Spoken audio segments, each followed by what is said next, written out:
Hello दोस्तों, स्वागत है आपका इन्फॉर्मेशन ज्ञान और हिस्ट्री की क्लास में। हिस्ट्री ऑप्शनल भी और ये सारे ही कॉम्पिटिटिव एग्ज़ाम से रिलेटेड है। चाहे वो फिर बीपीएससी हो, यूपीपीएससी हो, everyone can watch it and get the benefit out of it. Okay, and I am really very sorry कि वीडियो बहुत लेट हो चुकी है, क्योंकि मेरी तबीयत थोड़ी सी ख़राब थी एंड हमने अपनी प्रीवियस वीडियोस में बहुत सारी चीज़ें कवर अप कर ली हैं। आई नो कि सिविलाइजेशन, हड़प्पन सिविलाइजेशन बचा है, अलॉन्ग विद दी जो हमारी एंशिएंट सिविलाइजेशन थी जो आउट ऑफ इंडिया रही, वो भी हमें पढ़नी है। और हमारा मेगालिथिक भी रह रहा है और कैलकोलिथिक भी रह रहा है। Then I will teach you all of these, but you have to give me time. ठीक है, अब इस वीडियो में हम क्या पढ़ने वाले हैं। देखिए, लास्ट वीडियो हमारी अलेक्जेंडर के ऊपर रही। ठीक है, अलेक्जेंडर के बाद अब हम सेकंड अर्बनाइजेशन, क्योंकि फर्स्ट फेज ऑफ अर्बनाइजेशन रहा था हिस्टोरिक पीरियड, यानी प्रोटो हिस्टोरिक पीरियड जो रहा था, यानी इंडस वैली सिविलाइजेशन। उस समय पर हमारा जो फर्स्ट अर्बनाइजेशन पीरियड था ना, वो वहाँ पर चला, क्योंकि वहाँ पर उसे ब्रोंज एज सिविलाइजेशन भी बोला जाता है, क्योंकि वहाँ पर तांबे का सबसे ज़्यादा यूज़ हुआ था। But here what we have seen कि आर्यंस का जब इन्वेड हुआ, तो आर्यंस ने जब दासूस और दासास के साथ फाइटिंग करी, तो उसके बाद अपना एम्पायर खड़ा करा। उसके बाद हमने देखा later Vedic period, early Vedic period. First we have seen that कि अर्ली वैदिक पीरियड आया, जिसमें हमने ऋग्वेदा को उभरता हुआ देखा। फिर लेटर वैदिक पीरियड, फिर उसके बाद से हमने देखा कि आयरन का जो यूज़ है ना, काफ़ी एक्सटेंसिवली बढ़ चुका था। ठीक है, जिसके बाद हमने महाजनपदास भी देखे। ठीक है, महाजनपदास भी उभर कर आने लगे। तो इसी वजह से यहाँ पर जो अर्बनाइजेशन है ना, वो अपना जो शेप है ना, वो लेता जा रहा था। और उसी चीज़ के बारे में आज हम पढ़ने वाले हैं। Because if you have not seen, मगर मैंने देखे हैं कि काफ़ी सारे क्वेश्चंस, इवन अभी के जो ऑप्शन होता है हिस्ट्री ऑप्शनल, यहाँ पर भी काफ़ी सारे क्वेश्चंस पूछे गए हैं out of this second urbanisation, and you can directly tally all those questions out of this video. ठीक है, I am going to teach you all the things about second urbanisation which occurred in 600 BC, यानी 6th century BC। So video को चालू करते हैं। मैं हूँ आपका दोस्त अरुण। तो यहाँ पर अगर हम फर्स्ट ऑफ ऑल बात करें, तो पहला अर्बनाइजेशन जो मैंने आपको पहले ही बता दिया कि जो फर्स्ट फेज ऑफ अर्बनाइजेशन था, वो इंडस वैली सिविलाइजेशन के टाइम पर ही था। ठीक है, वहाँ पर हमने ब्रोंज मेटल को उभरते हुए देखा, क्योंकि यहाँ पर ब्रोंज की जो ना काफ़ी ज़्यादा यूज़ हुआ, क्योंकि कैलकोलिथिक पीरियड, कॉपर एज जिसे बोला गया, उसके बाद प्रोटो हिस्टोरिक पीरियड जो आया था, उसमें इंडस वैली सिविलाइजेशन हमने देखी। आई नो कि मैंने पढ़ाई नहीं है, आई विल टीच यू, मगर वो जो फेस था उसको ब्रोंज मेटल उसमें बहुत ज़्यादा यूज़ हुआ। अब यहाँ पर इस अर्बनाइजेशन में, ये जो सेकंड अर्बनाइजेशन 600 से चालू हुआ था, जहाँ पर ऋग वैदिक पीरियड के बाद, यानी लेटर वैदिक पीरियड के बाद, जब महाजनपदास उभर कर आ रहे थे, स्टेट्स फॉर्म हो रहे थे, तो यहाँ पर अर्बनाइजेशन चालू हो रहा था। एक जो इकोनॉमी थी ना, वो अर्बनाइज फॉर्म लेती जा रही थी। फिर यहाँ पर आयरन का सबसे ज़्यादा एक्सटेंसिव यूज़ हुआ। मैंने आपको लेटर वैदिक पीरियड में एक्सटेंसिव यूज़ ऑफ आयरन के बारे में भी बताया है। ठीक है, और मैंने आपको बताया कि Bimbisara was the only person who in reality created the concept of town. ठीक है, अब अगर आपने मेरी वीडियो नहीं देखी है प्रीवियस वाली जाकर, तो देखिए जाकर, मैंने आपको डिटेल में पढ़ा रहा हूँ, और ये पूरी कंप्लीट रहने वाली है। मेरी कुछ प्रॉब्लम आ गई थी, यानी मैं बीमार हो गया था, तो इसीलिए मैं वीडियो नहीं लेकर आ पाया, but it will be continue from now. ठीक है, अब देखिए, यहाँ पर अगर हम बात करें ऋग वैदिक पीरियड में, जना हमने देखे। ठीक है, यानी जना यानी एक ग्रुप ऑफ पीपल उभर कर आए। तो यहाँ पर जो इकोनॉमी का बेस था, वो एग्रीकल्चर था ऋग वैदिक पीरियड में। लेटर वैदिक पीरियड में जनपदास उभर कर आने लगे। ठीक है, यहाँ पर हमने देखे किंग के हाथ में सारे के सारे जो पावर्स है ना, अल्टीमेट पावर जो थी, वो किंग के हाथ में आने लगी थी। ठीक है, यहाँ पर एग्रीकल्चर और ट्रेड एंड कॉमर्स दोनों ही, यहाँ ये तीनों जो कॉन्सेप्ट थे, वो कहीं ना कहीं इकोनॉमी का बेस होने लगे थे। मगर वहीं पर अगर हम बुद्धिज़्म और जैनिज़्म जब उभर कर आए थे, तो हमने देखा वहाँ पर महाजनपदास उभर कर आने लगे थे। अब महाजनपदास मैंने ऑलरेडी डिटेल में पढ़ा दिए हैं। If you have not watched, kindly visit to my channel and watch all those videos. ठीक है, अब चलते हैं आगे। अब अगर यहाँ पर बात करें कहीं ना कहीं सेकंड अर्बनाइजेशन जो आया था ये कहीं ना कहीं यहाँ पर मटेरियल चेंज भी हो रहे थे और सोशियो कल्चरल चेंज भी हो रहे थे अलॉन्ग विद पॉलिटिकल चेंजेस। ठीक, पॉलिटिकल चेंज तो होंगे ही होंगे क्योंकि यहाँ पर राजा के पास जो पावर थी वो अनलिमिटेड होने वाली थी। और सोशियो कल्चरल चेंज ऐसे हुए थे कि जो वरना था ना उसने अपनी पकड़ बहुत बना ली थी और ब्राह्मणिकल सुपरमेसी हमें देखने के लिए मिली। ठीक है, तो कहीं ना कहीं ये रीजंस भी थे जिसकी वजह से जो सेकंड अर्बनाइजेशन था वो उभर कर आने लगा। ठीक है, अब ये कंटिन्यू रहता तकरीबन 1000 ईयर्स तक। ठीक है, 1000 ईयर्स तक हमने देखेंगे ये जो सेकंड अर्बनाइजेशन है उसके जो इम्पैक्ट्स हैं, उसके जो कॉन्सिक्वेंसेज है, वो सारी चीज़ें हमें यहाँ पर देखने के लिए मिलेंगी। और कहीं ना कहीं इस जो सेकंड अर्बनाइजेशन है उसने पूरे के पूरे इंडिया को एनगल्फ कर लिया था, अपनी जो चादर है ना उसमें समेट कर रख लिया था और उसको ढक लिया था। अब हम बात करें अगर सेकंड अर्बनाइजेशन की और ये बात ना करें कि आखिरकार वो रीजंस क्या थे जिसकी वजह से ये जो सेकंड अर्बनाइजेशन है वो उभर कर आया, तो फर्स्ट ऑफ ऑल हम बात करेंगे इकोनॉमिक फैक्टर्स की। आखिर कौन से ऐसे इकोनॉमिक फैक्टर्स थे जिसकी वजह से सेकंड अर्बनाइजेशन उभर कर आया। We have seen already in later Vedic period कि जो आर्यंस थे दे यूज्ड एक्सटेंसिवली आयरन को उन्होंने बहुत ज़्यादा एक्सटेंसिव यूज़ करा जिसकी वजह से एग्रीकल्चरल सरप्लस हुआ। अब जब एग्रीकल्चरल सरप्लस है यानी जो पौधे वो उगा रहे हैं यानी फसल जो वो उगा रहे हैं वो सरप्लस है, तो कहीं ना कहीं देखिए यहाँ पर ट्रेड एंड कॉमर्स भी तो जन्म लेगा फिर, क्योंकि सरप्लस जो सामान है वो आप रखोगे कहाँ, ऑब्वियसली फिर आपको उसको बेचना पड़ेगा पुअर लोगों को और जिनके पास वो नहीं है। इस वजह से उनके द्वारा ट्रेड नेटवर्क इस्टेब्लिश करे गए। They traded with out of the country और उन्होंने इंटरनल ट्रेड भी करी साउथ इंडिया के साथ, क्योंकि साउथ इंडिया में अभी भी मेगालिथिक और चल रहा है, सॉरी नॉट मेगालिथिक, संगम में चल रही है।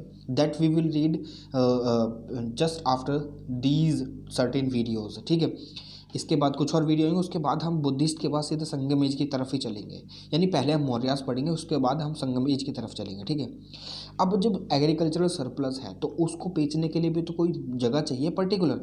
अब जो जगह उभर कर आ रही थी उन्होंने फिर अर्बन सेंटर्स का शेप ले लिया। ठीक है, क्योंकि आपने देखा होगा कहीं भी अगर मार्केट लग रही है तो ऑब्वियसली वो जगह अर्बन सेंटर अगर कोई है तो मैं आपको एक एग्जाम्पल देता हूँ। आपने देखा होगा कि गांव में क्या होता है कि गांव में जो ना लोग क्या होते हैं अपने गांव से बाहर निकलते हैं और एक ऐसी जगह जाते हैं जो शहरी इलाका होता है थोड़ा सा, तो शहरी इलाके में क्या करते हैं वो अपना सामान वगैरह खरीदते हैं और खुद जाकर भी बेचते हैं। मंडियाँ भी ज़्यादातर वहीं पर उपलब्ध होती हैं।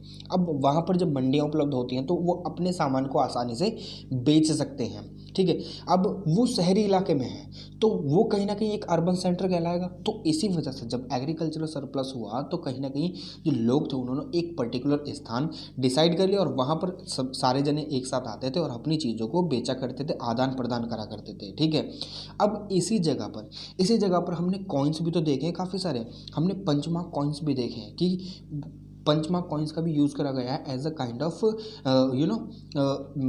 कहते हैं ना वो मोड ऑफ एक्सचेंज के तौर पर। ठीक है, मोड ऑफ एक्सचेंज के तौर पर भी पंचमार्क कॉइन का यूज़ करा गया 6th सेंचुरी BC में।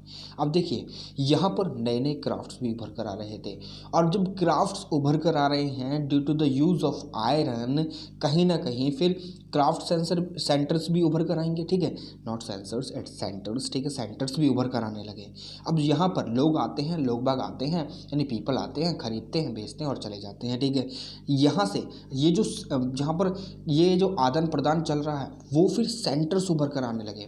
इसी तरीके से पूरे नॉर्दर्न इंडिया में और सदर्न इंडिया में भी नई नई सिटीज़, नई नई टाउन्स का मतलब इमरजेंस होने लगा। ठीक है, अब यहाँ पर ये कहीं ना कहीं किस तरीके से वजह से हो रहा था, एग्रीकल्चरल सरप्लस, तभी तो लोगों के पास पैसा आ रहा था जिस वजह से वो आर्ट एंड क्राफ्ट में अपनी रुचि दिखाने लगे। ठीक है, ये भी कहीं ना कहीं अर्बनाइजेशन का फैक्टर है। ठीक है, अब यहाँ पर मोनेटाइजेशन ऑफ इकोनॉमी को मोनेटाइज हो चुकी थी, यहाँ पर पंचमार्क कॉइन्स का यूज़ होने लगा था। ठीक है, अब यहाँ पर गिल्ड्स भी उभर कर आने लगे। I don't need to tell you what is guild, but I will tell you what is guild. ठीक है, if you have not watched what is guild, I have already explained in the section of economy of later Vedic period. If you have not seen that video, go and watch. Visit to the channel and visit to the playlist as well, and there you can find this video and I will provide the link as well in the I button. ठीक है, अब चलते हैं आगे। अब यहाँ पर script view आ गए थे। देखिए सिंपल से चीज़, जब लोग बाग पढ़ना जानते हैं, यहाँ पर आदान प्रदान चल रहा है, जब ये जानते हैं कि इतने में इतना जाएगा, इतने में इतना आएगा, ठीक है, 1 रुपये में इतना और 2 रुपये में इतना, और ये बार्टर सिस्टम का भी प्रयोग हो रहा है। ठीक है, तो यहाँ पर कहीं ना कहीं फिर उनको नॉलेज भी तो होगी स्क्रिप्ट की, क्योंकि ताकि वो सारा लेखा जोखा रख सके। अब यहाँ पर जो एरियाज है ना, अब हमने देखा कि जो हमारी जो पहली डायनेस्टी थी महाजनपदास के बाद हरियंका डायनेस्टी, मगध में सबसे पहले राज करा हरियंका डायनेस्टी ने। उसके जो सबसे पहले रूलर थे बृहदत्ता, जिन्होंने नींव रखी, उसके बाद बिंबिसारा, फिर उसके बाद अजातशत्रु। तो ये कहीं ना कहीं इन्होंने जो ना अपना एम्पायर एक्सपेंड करा, दूसरे जो महाजनपदास थे उनको एनेक्स करा और उनके साथ ट्रेड रिलेशंस इस्टेब्लिश करे, जिससे कि कहीं ना कहीं जो कॉन्सेप्ट ऑफ पॉलिटिकल यूनिफिकेशन है ना, उसको हवा मिली और वो उभर आने लगा। ठीक है, जिसने काफ़ी बड़ा रोल प्ले करा है एक एम्पायर खड़ा करने में, और जो सेकंड अर्बनाइजेशन है उसकी नींव को मजबूत करने में। ठीक है, होप यू गॉट इट। अगर नहीं समझ में आया तो दोबारा से वीडियो को देख लीजिए, you will get it definitely. ठीक है, अब गिल्ड्स कौन थे? Guilds that you already know, मुझे बताने की ज़रूरत नहीं है। If you have not watch that video kindly read it, you will get an insight regarding guilds. ठीक है, अब यहाँ पर पॉलिटिकल यूनिफिकेशन मैंने आपको बता दिया कि महाजनपदास में पॉलिटिकल यूनिफिकेशन जो डायनेस्टीज रूल कर रही थी, हरियंका डायनेस्टी, शिशुनागा डायनेस्टी, नंद डायनेस्टी, तो तीनों ने कहीं ना कहीं बहुत ही मेजर रोल प्ले करा है कहीं ना कहीं अर्बनाइजेशन को सरफेस पे लाने के लिए। अब यहाँ पर अर्बनाइजेशन की बात हो और पॉपुलेशन की बात छूट जाए तो कहीं ना कहीं सोशियो कल्चरल जो फैक्टर्स थे वो ये थे कि पॉपुलेशन इंक्रीज हो रही थी। ठीक है, पॉपुलेशन इंक्रीज हो रही थी, जब राजपाट फैल रहा है और पॉपुलेशन इंक्रीज हो रही है तो भाई लोगों को सामान खरीदने के लिए और बेचने के लिए कहीं ना कहीं जगह तो चाहिए। And this is what you have to remember. यहाँ पर लोगों ने जब आदान प्रदान करना चालू कर दिया तो अर्बन सेंटर्स भी इमर्ज हुए। अब उनकी इच्छाएं बढ़ने लगी तो लोगों ने काफ़ी सारे ऑक्यूपेशंस भी धारण कर लिए, जिसमें से आर्ट एंड क्राफ्ट्स बहुत बढ़िया ऑक्यूपेशन था। ठीक है, तो आर्ट एंड क्राफ्ट्स की भी डिमांड बढ़ने लगी तो लोग उसे भी जाकर खरीदने लगे। तो यहाँ पर ये सारी चीज़ें कैसे पॉसिबल थी? Just because of extensive use of iron का एक्सटेंसिव यूज़ हुआ, जिससे कि पीपल ने एग्रीकल्चर पर ज़्यादा फोकस करा, और जब एग्री की डिमांड बढ़ी, जब एग्रीकल्चर सरप्लस हुआ तो ट्रेड एंड कॉमर्स इस्टेब्लिश हुआ। जब ट्रेड एंड कॉमर्स इस्टेब्लिश हुआ तो भाई लोगों के पास पैसा तो आना इनेविटेबल है ना। जब इनेविटेबल है ये सारी चीज़ें तो फिर क्या होगा? ट्रेड बढ़ेगा, लोग वह खरीदारी करेंगे, अर्बन सेंटर्स उभर कर आएंगे, क्राफ्ट सेंटर्स उभर कर आएंगे। तो यहाँ पर फिर लोग बाग ये कहेंगे कि भाई जब हमारे पास इतना पैसा है तो को हम प्रोडक्शन क्यों ना करें? क्योंकि हमने जब उसमें देखा था लेटर वैदिक पीरियड में मैरिज का सोल पर्पस क्या हुआ करता था? प्रोडक्शन करना, ठीक है, बच्चे पैदा करना, खाली बच्चों को जन्म देना, इसीलिए मैरिज करी जाती थी। तो यहाँ पर भी यही चीज़ें यहाँ पर उभर कर आ रही थी।